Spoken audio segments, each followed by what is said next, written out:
గట్టిగా చూడండి, ఒక త్రోవ పక్కన గురుడివాడు దేవుని గట్టిగా పట్టుకున్నాడు. నన్ను బాగు చేస్తేనే నువ్వు ఇక్కడి నుంచి కదిలి వెళ్ళాలి ప్రభు, నన్ను బాగు చేయాలి.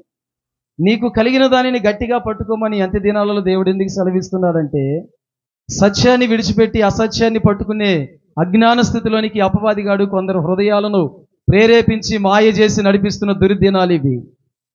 మనం ప్రభు అయిన యేసు క్రీస్తుని గట్టిగా పట్టుకోవాలి, ఆయన వాక్యమును పట్టుకోవాలి, ఆయన సహవాసాన్ని పట్టుకోవాలి.